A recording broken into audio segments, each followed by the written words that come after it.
So is that a predestination, or anyway, it's a lack of freedom? That's due to the mode of passion. And then there's the mode of goodness, which devotees and intelligent people, actually, or who are not completely controlled by the common culture which tries to increase our passion. The mode of goodness is balanced. And one is thoughtful in the mode of goodness. And one has knowledge in the mode of goodness. And one has more freedom in the mode of goodness. But yet, for everyone in this world, no one has complete freedom. And certain things in our life are predestined. It's a fact. It is said that our life is measured in number of breaths we take. Everyone is born with a certain amount of days, so to speak, in their life. And that really can't be changed. And there's so many examples of people who you wouldn't expect to become wealthy, but something happens. And wealth sort of just falls into their hands. And then there's certain people who are so talented and so expert, you expect to achieve so much and nothing happens. So there is the law of karma too that's involved in that. But yet there is degrees of freedom. And on the material level, which is what I've been speaking so far, there is, depending upon the modes of material nature that control the individual, he has more or less freedom. And yet no one is completely free, and we have our karma to deal with, which is what I first asked you. You have the fate that's born along with your body. You have the limitations of your body, and things like that. But on the spiritual level, we have a particular kind of freedom. And a human being basically has that freedom, that he can turn to the Supreme Lord, to Krishna, and ask for help. And everyone has this ability, and everyone has this freedom, regardless of what modes of material nature control him, and regardless of his karma, he can still call out to Krishna and take shelter of him. And that's the most important freedom that we have. And that is not predestined. That is a product of our actual free will. The other kind of freedom on the material level, which is somewhat predestined and somewhat by our karma and somewhat free, is sort of like the freedom if you're in an airplane. So you're on the airplane, and the airplane is flying from Delhi to New York. So there's the destination is fixed already. It's predestined. But some people may stand up in their seat, and some people may order. They ask you, what do you want to drink? Do you want lemonade, or do you want orange drink, or do you want some water? So there's free choice in there, but it's limited. So anyway, I spoke a bit around your topic. What is that? So what do you understand is the answer to your question then, from what I said? Or what's your own understanding, after hearing what I said also? What I understand is, in material world or in physical world, they have some limitations, certain limitations. But in spirituality... And certain things are predestined too. Yeah. And in spirituality, you have freedom. If you want, then you can seek help of God or some power or something like that. Yeah. Now, that brings up an interesting question. Do you want to turn to Krishna? I shouldn't really just ask you that, just you that question, because I think we're all a mixture. There's a part of us that does want, and there's a part of us that's afraid, and there's a part of us that has material desires too. There was one Christian saint, his name was Augustine, and this was before he was a saint. So he was feeling that he wanted to get closer to God, but he had a girlfriend. So he was praying, please bring me to you, but not yet. So that's the mixture of sincerity and other things as well, insincerity. So all these mixtures. So there comes a point in a person's life where he has to make these kind of choices. What do I actually want to achieve in my life? Do I want something on the temporary level, and I know it's on the temporary level, or do I want something on the eternal level? Do I want to develop my relationship with Krishna? So we really, all of us, each and every one of us, have to make choices like this. Or desire, and Prabhupada was speaking about desire in that lecture. So we want to cultivate the best possible desire.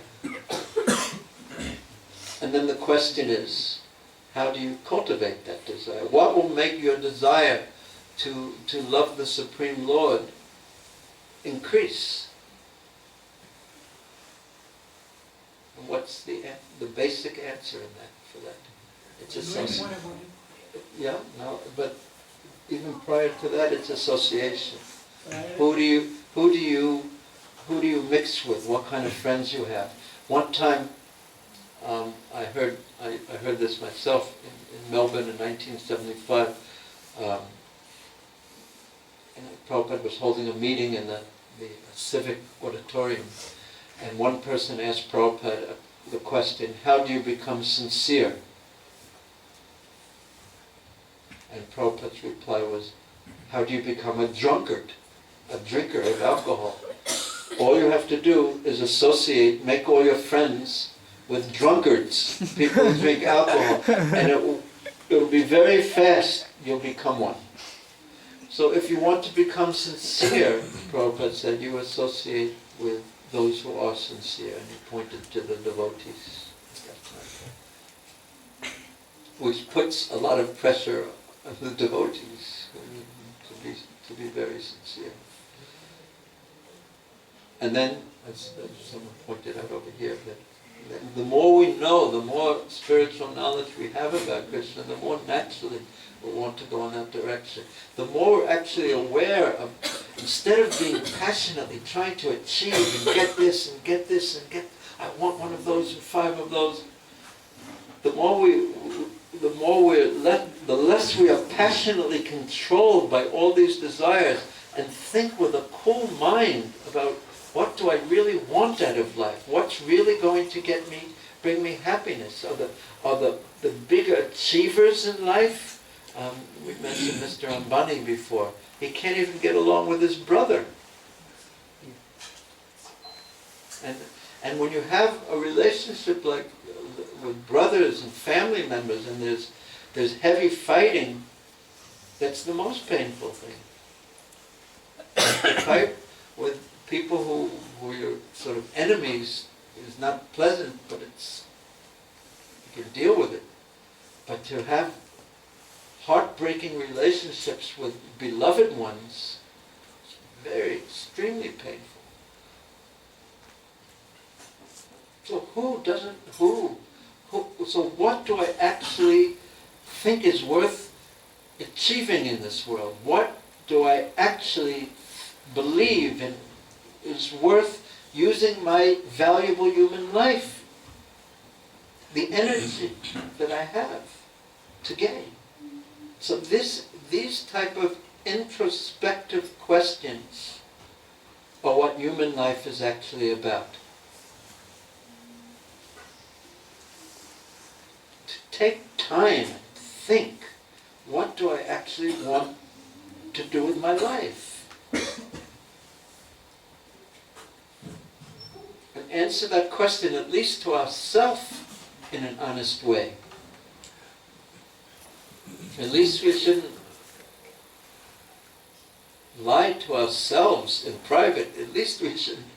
What is really worth, what is my life really, should it be meant for? It's valuable, my life. We all know our life is valuable, individually. Although we might not think other people's lives is so valuable, but we believe our own lives is valuable. So what should we actually do with that valuable commodity, our life, our time, our prana, our life? What should we actually do with it? And you'll be surprised, as I was surprised, how quickly you turn into an old man. How quickly it happens. And it's almost unnoticeable. And suddenly, I'm 65 years old. Almost one more month, 66. Actually, now that I think about it, it happened so fast. And the relative, when I remember that when I turned 8 years old, that I remember the experience of, I was experiencing time as moving more quickly. Did anyone have also experienced that? You start noticing that time is starting to really speed up. Well, I'll tell you something, it speeds up more and more and more and more the older you become within a body. And suddenly it's 2013, Videshi New Year.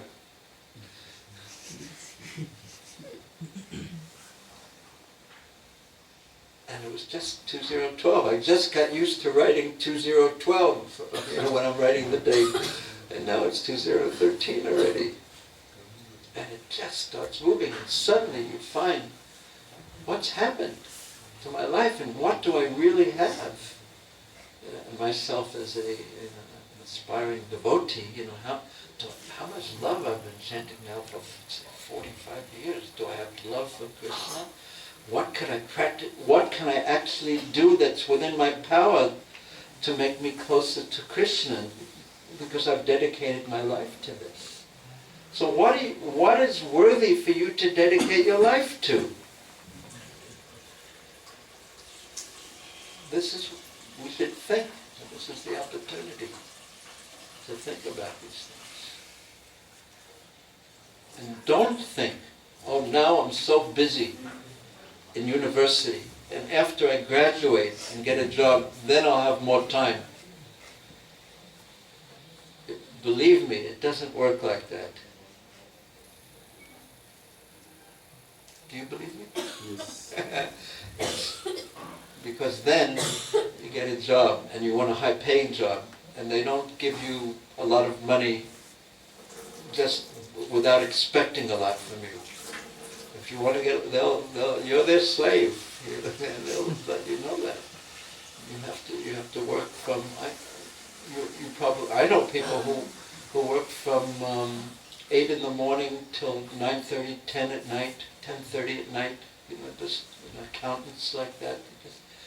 And if you don't